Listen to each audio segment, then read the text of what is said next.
চলে আসলাম নতুন আরেকটা ভিডিও নিয়ে। তো আজকে আমি খাবো হচ্ছে হলো এটা চিকেন ভুনা, হাঁস ভুনা, আর মাটন লেগ ছোটোটা, গলদা চিংড়ি আর ডিম, আর এটা আইসক্রিম। ওটা ভিডিও শেষে খাবো। তো প্রথম মুরগি দিয়ে শুরু করা যাক। এটা ভুনা করা হয়েছে, হ্যাঁ, প্রত্যেকটা আইটেম আজকে ভুনা করা হয়েছে।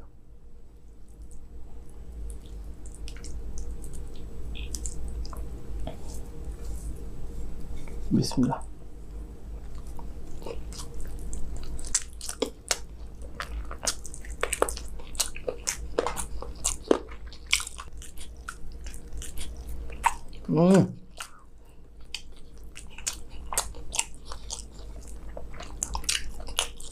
জুলের থেকে আমার কাছে ভুনাটাই বেশি মজা লাগে।